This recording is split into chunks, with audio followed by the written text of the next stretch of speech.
Yang saya hormati Bapak Ibu Guru semua, terima kasih pada siang hari ini Bapak Ibu semua telah meluangkan waktunya untuk datang ke sini.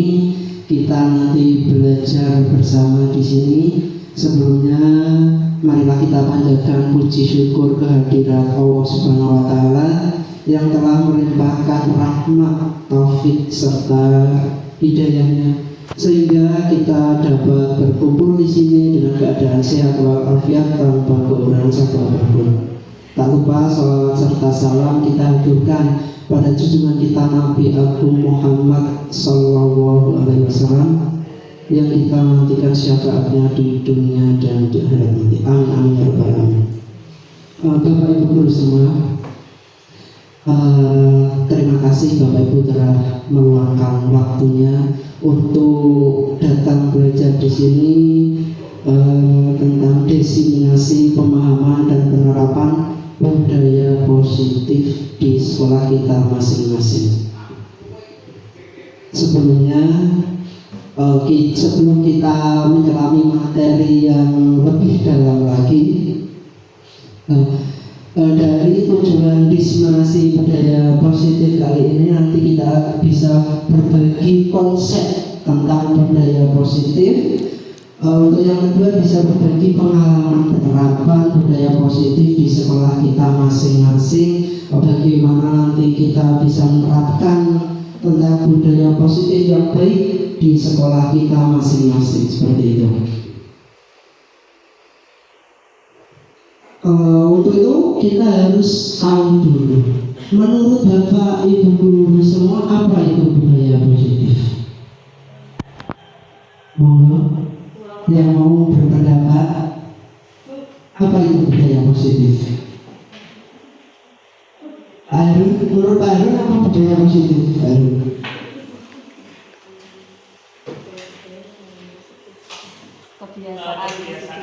Kebiasaan yang bisa membawa manfaat yang baik.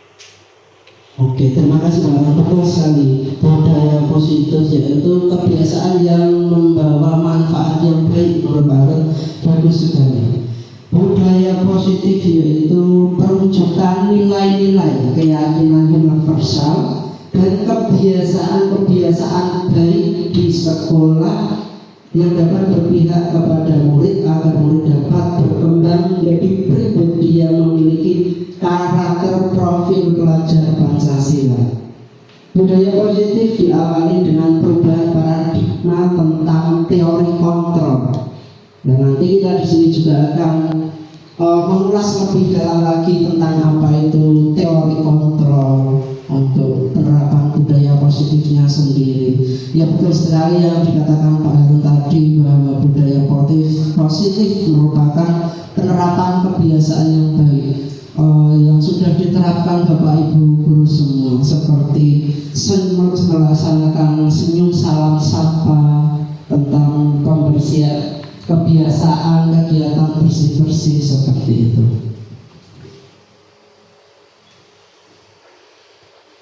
Konsep budaya positif ya, di sini ada 6 konsep yang akan kita ulas nanti. Dari yang pertama, disiplin positif dan nilai-nilai kebijakan universal. Yang kedua, teori motivasi, hukuman dan penghargaan restitusi. Untuk yang ketiga, keyakinan kelas. Konsep yang keempat yaitu kebutuhan dasar manusia. Yang kelima, restitusi posisi kontrol sebagai guru. Dan yang keenam yaitu segitiga restitusi untuk pelaksanaannya.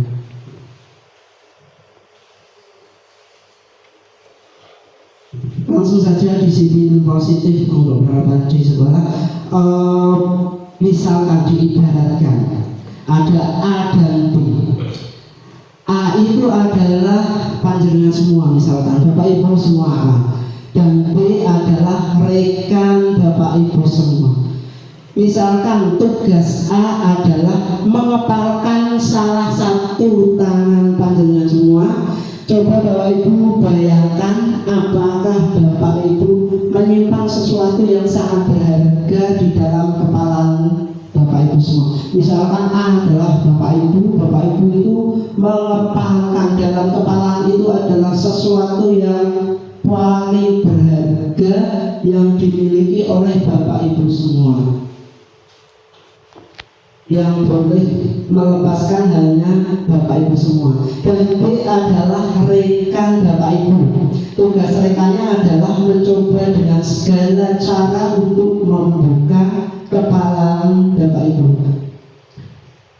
Dia boleh membujuk, menghardik, mengintimidasi, memarahi, menggoda, menggelitik, bahkan menawari Bapak Ibu uang agar bersedia membuka kepalanya.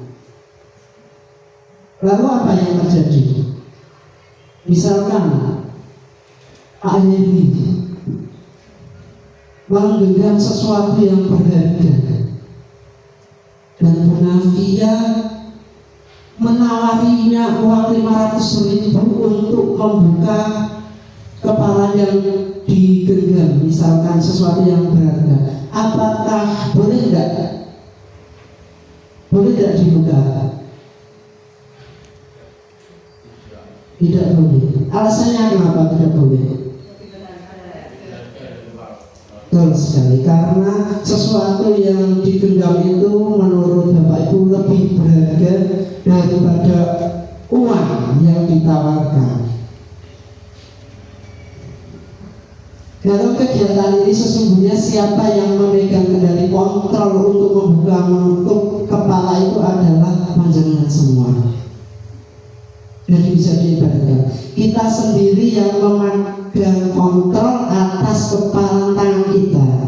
Apa kita membuka, menutup kepala tangan kita, itu bergantung pada diri kita masing-masing sesuai dengan kebutuhan dasar saat itu. Lalu untuk menciptakan budaya positif di sekolah yang berpihak pada murid, tentunya hal ini diawali dengan merubah cara pandang kita akan murid itu sendiri. Teori kontrol dapat digunakan guru ketika menghadapi murid-murid kita di sekolah. Ini teori kontrol menurut Dr. William Glasser. Teori ini meluruskan beberapa miskonsepsi tentang makna kontrol sendiri. Ini diibaratkan ilusi guru mengontrol murid, ilusi bahwa semua penguatan positif efektif dapat bermanfaat, ilusi bahwa kritik dan membuat rasa bersalah mampu menguatkan karakter, ilusi bahwa orang dewasa berhak memaksa anak-anaknya.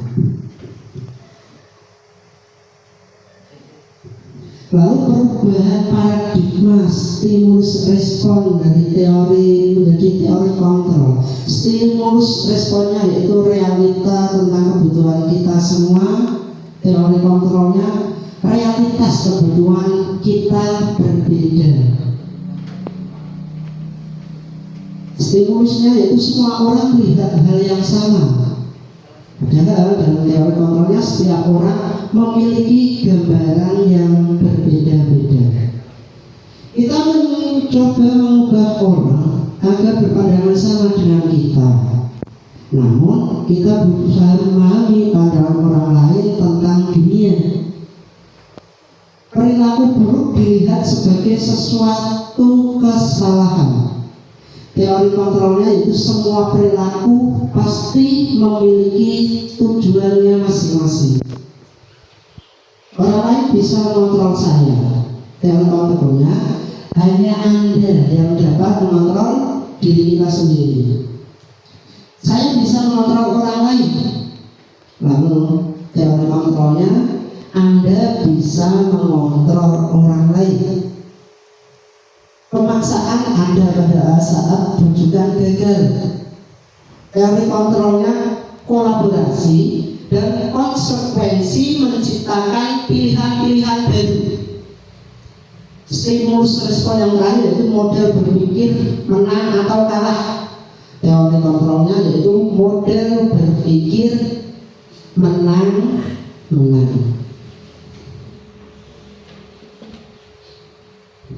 Dalam rangka menciptakan lingkungan positif, salah satu strategi yang perlu kita tinjau kembali adalah penerapan disiplin di sekolah kita masing-masing.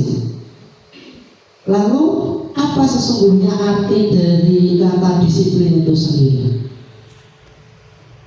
Menurut Bapak Ibu apa? Disiplin itu apa?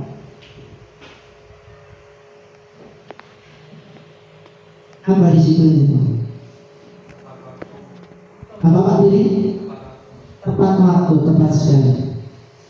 Bu Novi, menurut Bu Novi apa disiplin itu? Tertib, bagus sekali. Kalau disiplin positif ini ke ruang lingkup ke sekolah, disiplin artinya di sini sesuatu yang untuk yang pertama sesuatu yang dilakukan seseorang pada orang lain untuk mendapatkan kepatuhan.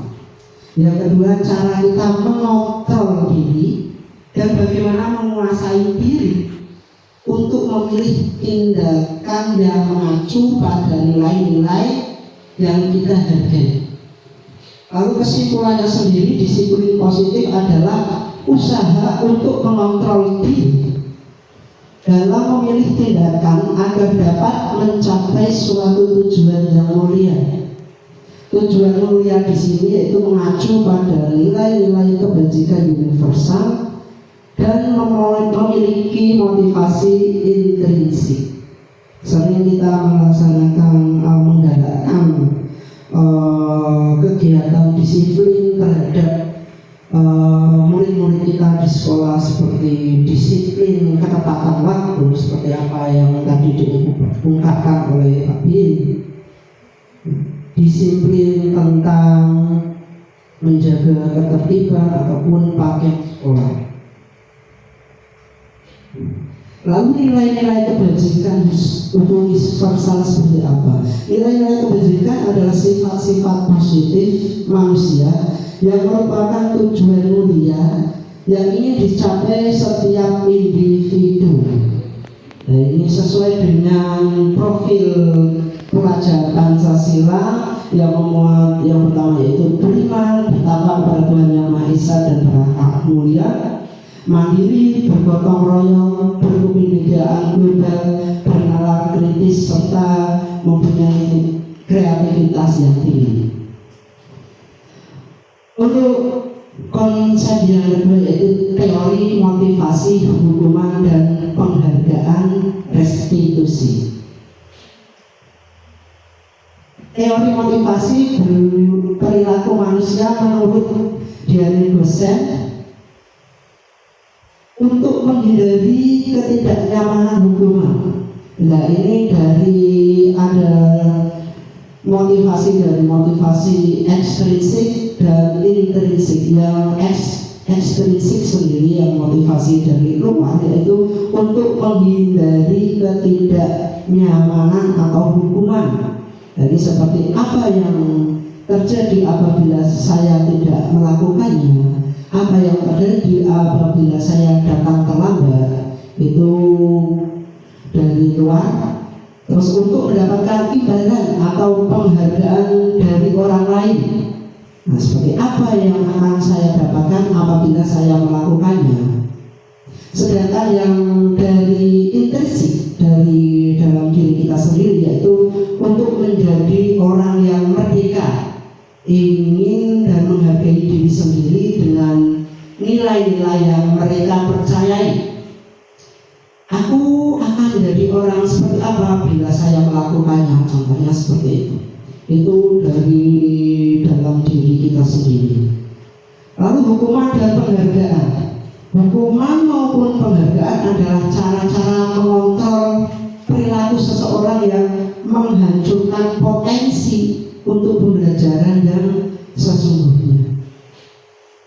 Jadi menurut pandangan semua, hukuman itu di sekolah-sekolah itu perlu atau tidak?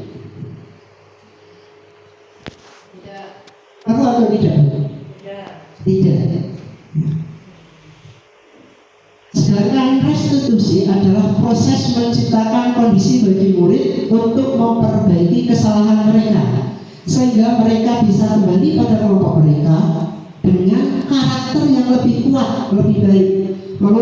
Melalui pendekatan restitusi, ketika murid berbuat salah, guru akan menanggapi dengan mengajak murid berefleksi tentang apa yang dapat mereka lakukan untuk memperbaiki kesalahan mereka, sehingga mereka menjadi pribadi yang lebih baik, lebih kuat, dan bisa menghargai dirinya sendiri. Itu restitusi. Lalu apa bedanya? Apa perbedaan hukuman, konsekuensi, dan restitusi? Apakah hukuman, konsekuensi, dan restitusi itu sama atau berbeda? Perbedaannya yaitu hukuman itu bersifat tidak terencana atau tiba-tiba, bersifat satu arah dan berupa fisik maupun psikis. Itu biasanya akan berdampak kepada anak-anak. Kalau hukuman itu dilaksanakan dan yang dihukum adalah anak, misalkan anak yang mempunyai sifat introvert, biasanya dia akan menyimpan dalam-dalam atau bahkan menendam kepada orang yang menghukumnya. Sedangkan konsekuensi itu sudah terencana atau sudah disepakati, diberikan berdasarkan suatu data yang umumnya dapat diukur. Sedangkan restitusi sendiri yaitu proses menciptakan kondisi bagi murid untuk mencari solusi dan memperbaiki kesalahan mereka.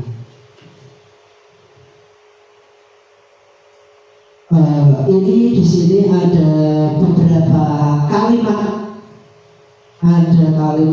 yang termasuk hukuman dan konsekuensi. Monggo Bapak Ibu semua, menurut panjenengan semua, dari 5 kalimat ini mana yang termasuk hukuman dan mana yang termasuk konsekuensi? Kita baca bersama-sama. Untuk kalimat yang pertama, mencatat 100 kali di dalam buku kalimat. Saya tidak akan terlambat lagi karena terlambat sekolah. Menurut Bapak Ibu, ini termasuk hukuman atau konsekuensi?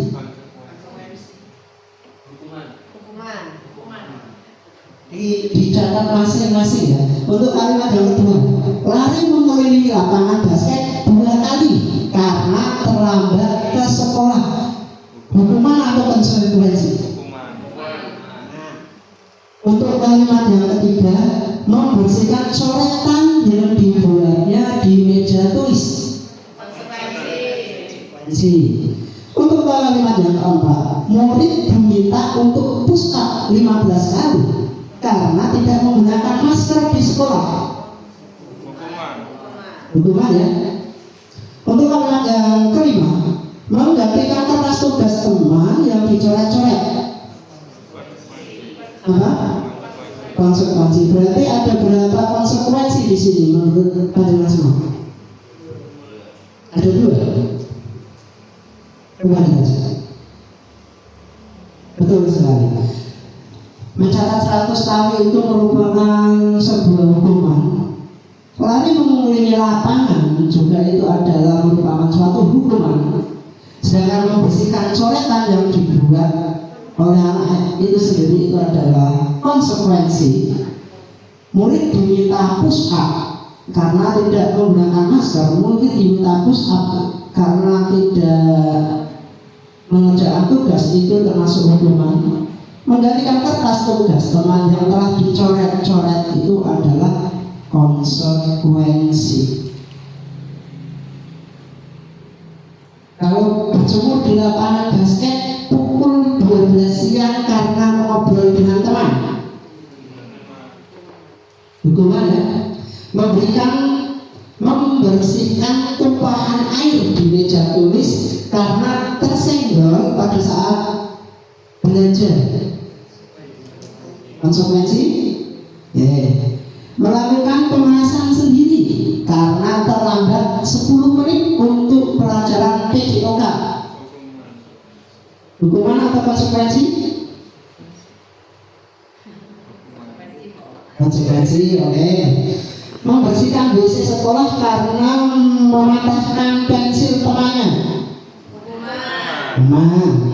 Berdiri di depan kelas sambil mengangkat kaki 1 karena tidak bisa menjawab pertanyaan, hukuman. Berarti kalau di 5 kalimat ini ada berapa konsekuensi?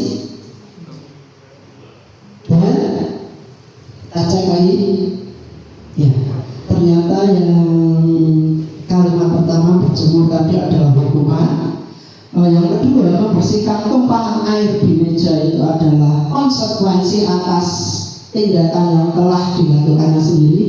Untuk kalimat yang ketiga, lari mengelilingi lapangan basket 2 kali karena terlambat 10 menit, itu konsekuensi. Kenapa ini konsekuensi bukan termasuk hukuman? Karena ini adalah pelajaran PJOK. Kecuali kalau pelajaran mapel seperti matematika tidak mengerjakan tugas disuruh lari, itu adalah hukuman. Membersihkan WC sekolah itu adalah hukuman. Berdiri di depan kelas itu juga hukuman. Untuk yang ketiga adalah keyakinan kelas. Mengapa keyakinan kelas? Mengapa tidak peraturan kelas saja? Pertanyaan ini sering muncul. Kenapa tidak peraturan kelas? Kenapa keyakinan kelas? Biasanya peraturan kelas dibuat itu siswa mengetahui dan sudah ada atau tidak. Biasanya peraturan kelas itu sudah ada terlebih dahulu, tapi keyakinan kelas itu biasanya dibuat bareng-bareng atau dibuat bersama dengan murid, sehingga murid tahu dan paham apa yang mereka yakini dan apa yang mereka lakukan.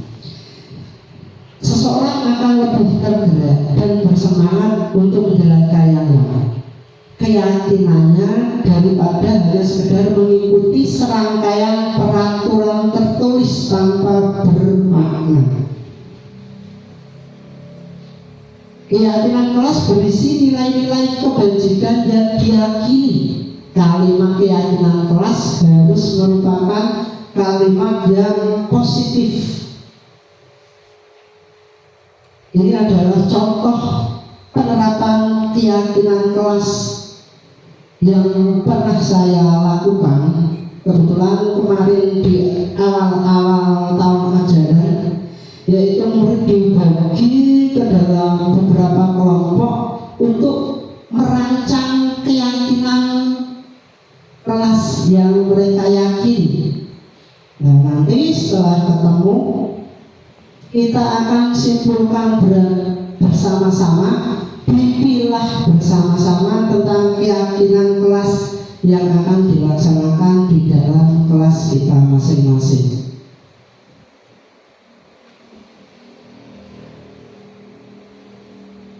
Nah, setelah disepakati bersama keyakinan kelas yang telah saya sepakati dengan murid-murid sana, yaitu hadir tepat waktu, menjaga kebersihan, melaksanakan piket, meminta izin saat keluar kelas mau ke kamar mandi, mengerjakan tugas dengan baik, berbaris dengan tertib, berbicara dengan sopan. Nah, ini yang biasanya sering anak-anak lalaikan, apalagi kalau masih anak-anak kecil kelas-kelas rendah. Biasanya mereka masih membawa bahasa-bahasa dari rumah, bahasa yang dipakai sehari-hari, yaitu bahasa ngoko. Nah, di sini dianjurkan biasanya anak menggunakan, kalau tidak bisa bahasa krama, yaitu menggunakan bahasa Indonesia yang baik. Untuk keyakinan yang selanjutnya itu tidak bertengkar. Ini juga sering terjadi. Anak-anak kita sering bertengkar, saling ngecek sampai berkelahi. Untuk yang terakhir itu saling menghargai sesama teman dan menghargai bapak ibu guru. Untuk materi yang selanjutnya itu tentang masih konsep tentang budaya positif. Yang keempat yaitu kebutuhan dasar manusia. Ada 5 kebutuhan dasar yang dimiliki manusia, yaitu yang pertama adalah kebutuhan bertahan hidup, yang kedua kebutuhan akan kesenangan, kebutuhan cinta dan kasih sayang, kebutuhan penguasaan, dan kebutuhan kebebasan. 5 kebutuhan dasar ini adalah kebutuhan dasar manusia yang diperlukan. Yang pertama bertahan hidup. Nah, tentu saja manusia memerlukan makan, pakaian, tempat tinggal, keamanan, dan kesehatan. Ini kebutuhan yang sangat-sangat penting. Yang kedua yaitu kebutuhan kasih sayang dan rasa diterima.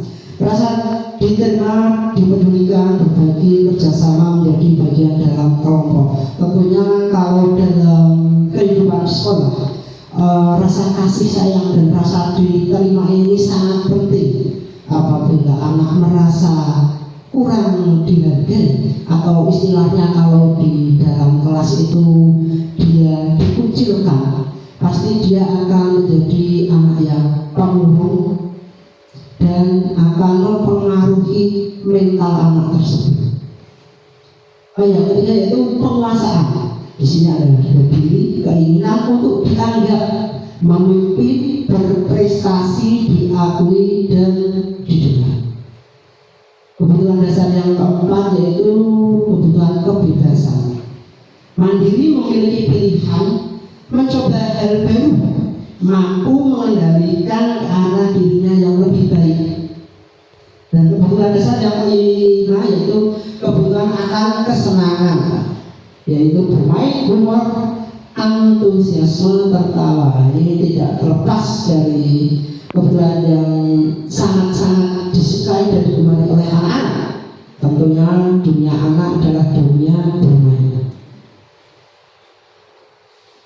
Ini ada contoh kasus. Kalau melihat dari kasus ini, kita analisis nanti kebutuhan dasar apa yang harus ini atau bagaimana cara mengatasinya menurut panjenengan semua? Di sini ada kasus Pak Yofi, adalah guru kelas 5 di SD Jayaraya. Pak Heri sedang bingung menghadapi ulah salah satu murid di kelasnya yang bernama Dino. Beberapa anak telah datang dan mengeluhkan bahwa Dino yang seringkali meminta bekal makanan siang mereka dengan cara paksa. Jika Bapak Ibu menghadapi situasi seperti apa yang Pak Heri hadapi, apa yang akan Bapak Ibu lakukan? Lalu mengapa Bapak Ibu, kira-kira apa alasan Dino melakukan hal tersebut?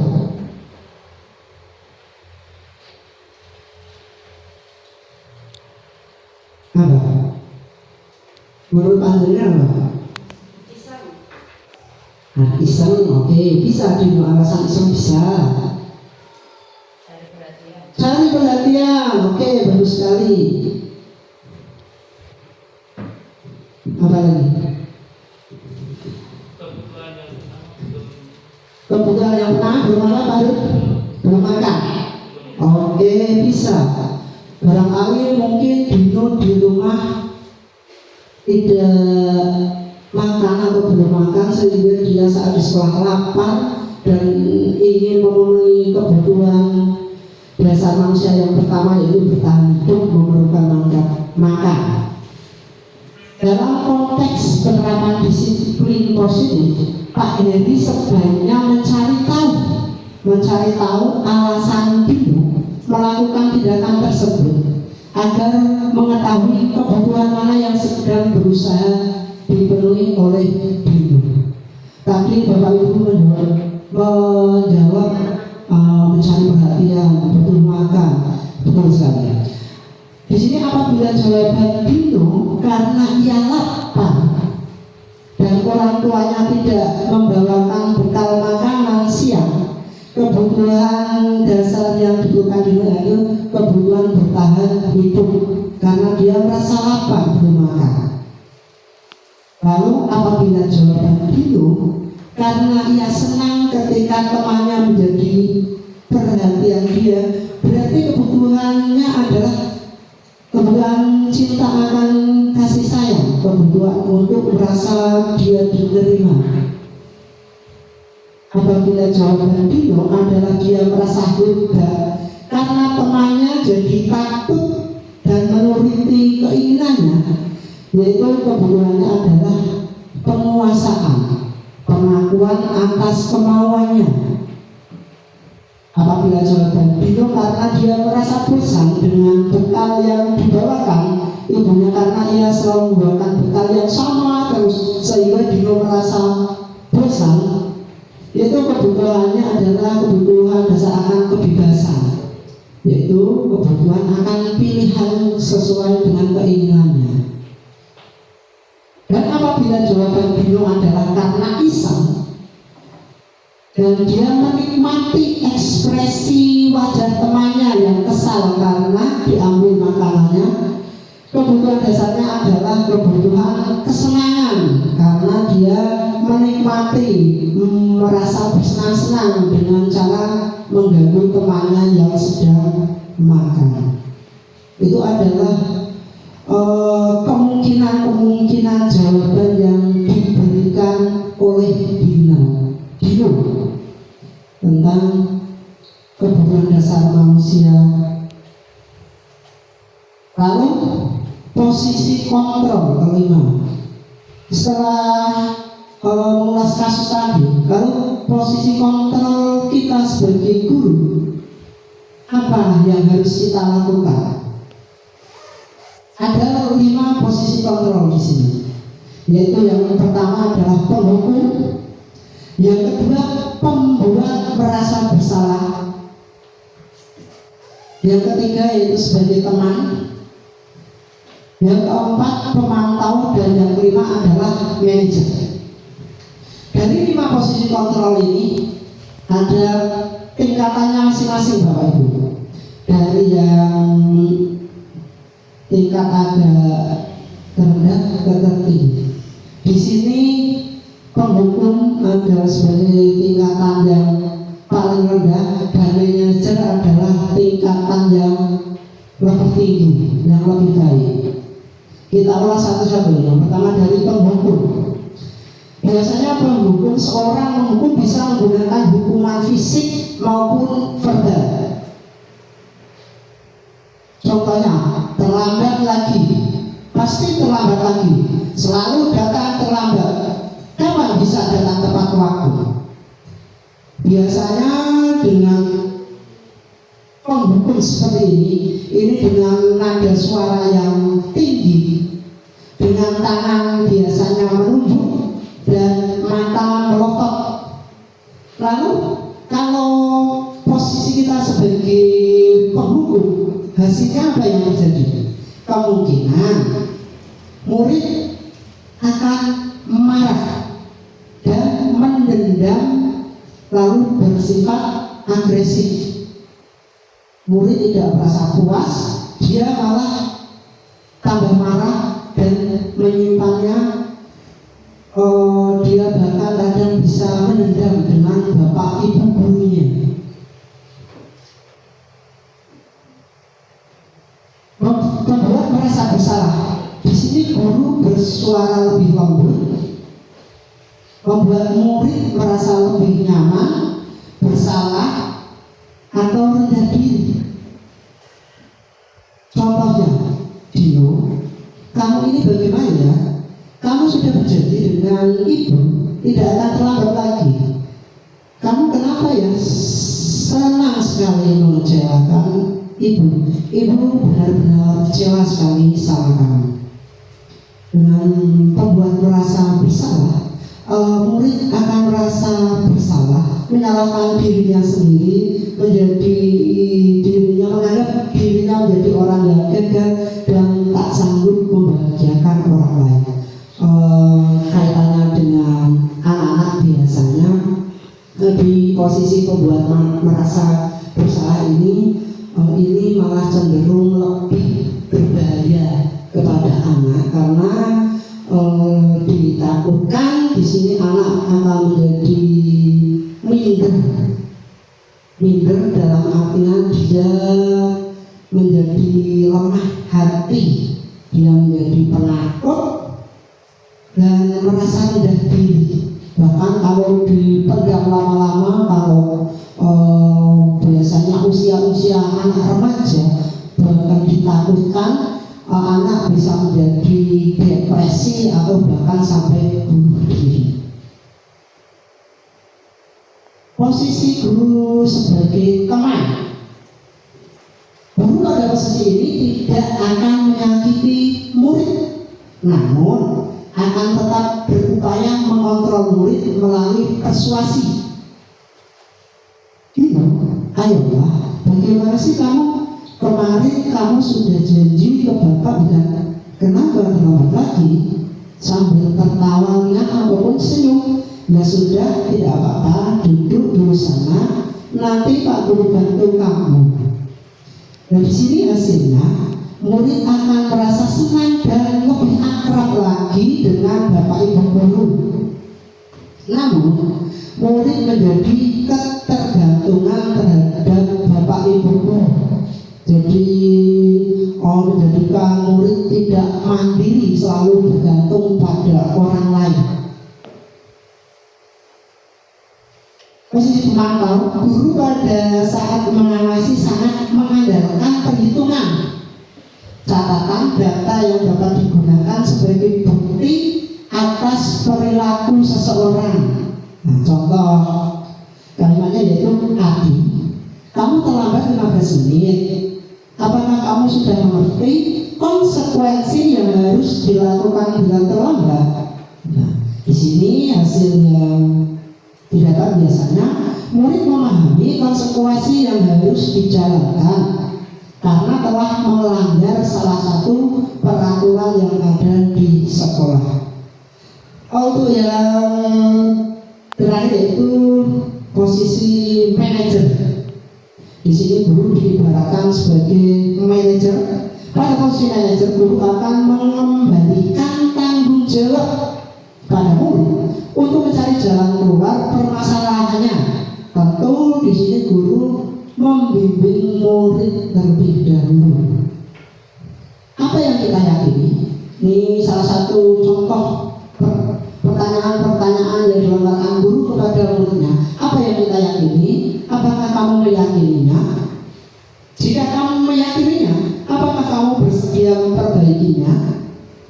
Apa rencana kamu untuk memperbaiki hal ini?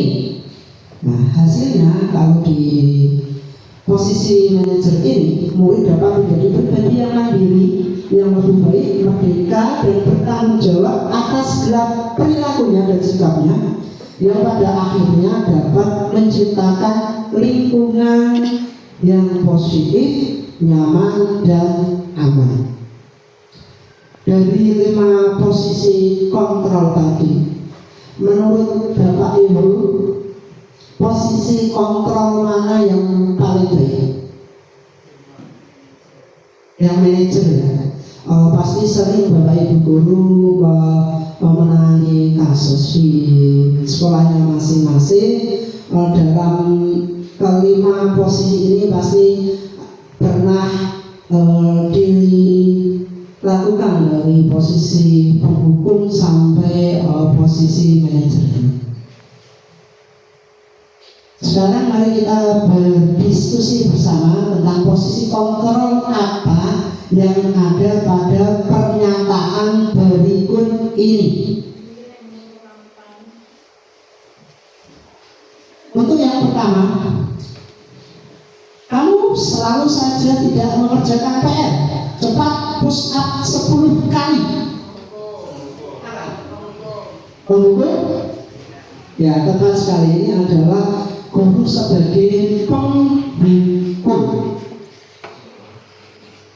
Untuk yang kalimat yang kedua, ayo belajar lebih baik demi Bapak ya. Ya sudah, kali ini tidak apa-apa, nanti Bapak bantu bereskan. Posisi kontrol apa ya? Demi Bapak ya. Apa? Apa Pak Asli? Teman. Ya, di sini adalah guru sebagai teman.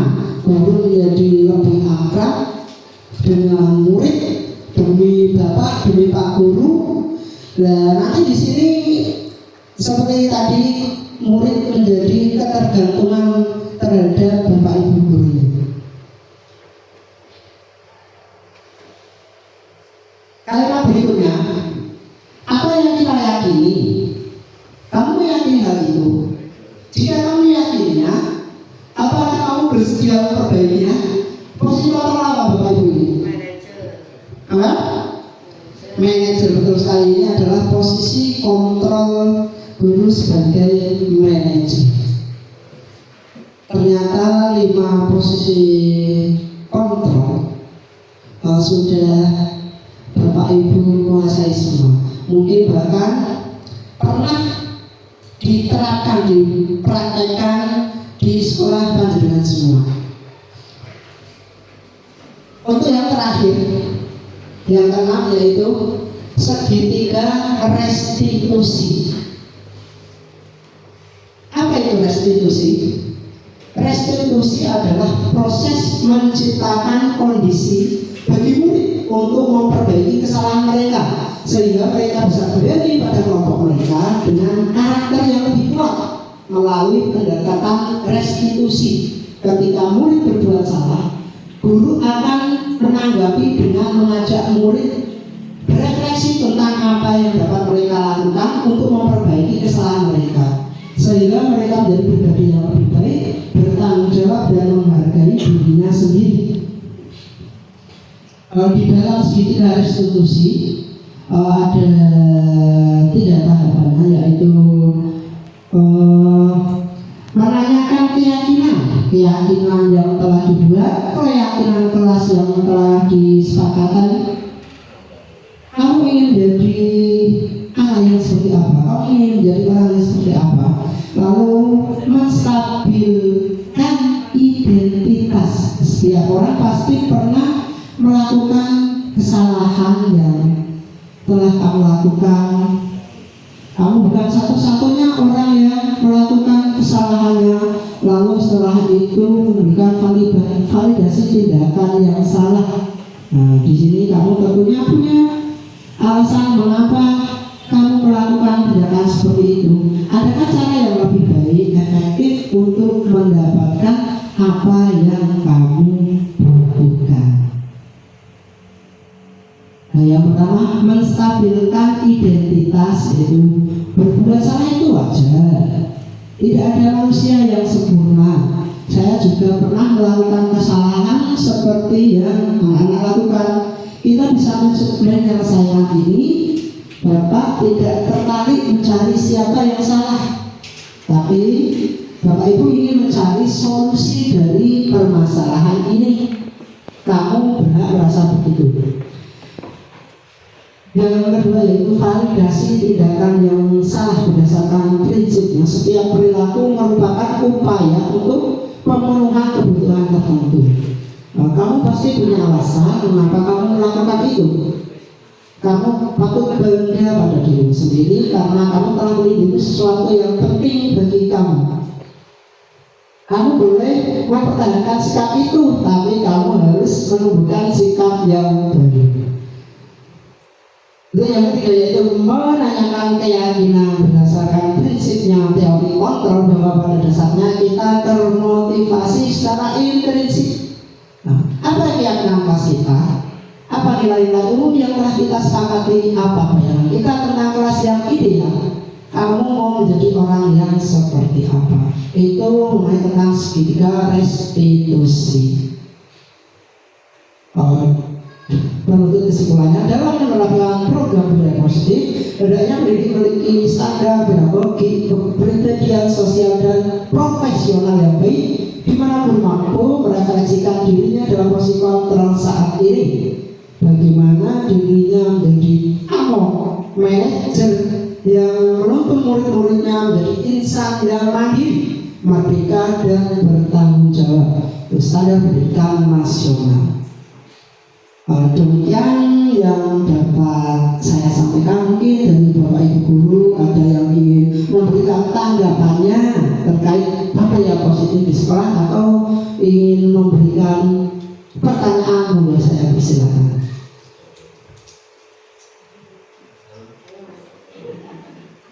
Pak Dwi mungkin ingin berpendapat atau memberikan pertanyaan-pertanyaan yang super. Monggo silakan Pak Dwi. Tidak ada ya? Tidak ada. Terima kasih atas perhatian Bapak Ibu semua dalam tentang penerapan budaya positif di sekolah destinasi kali ini. Sekali lagi saya mengucapkan terima kasih, dan saya mohon maaf apabila dalam penyampaian masih banyak sekali kekurangan. Saya mohon maaf. Demikian yang dapat saya sampaikan. Wabillahi taufiq wal hidayah. Wassalamualaikum warahmatullahi wabarakatuh.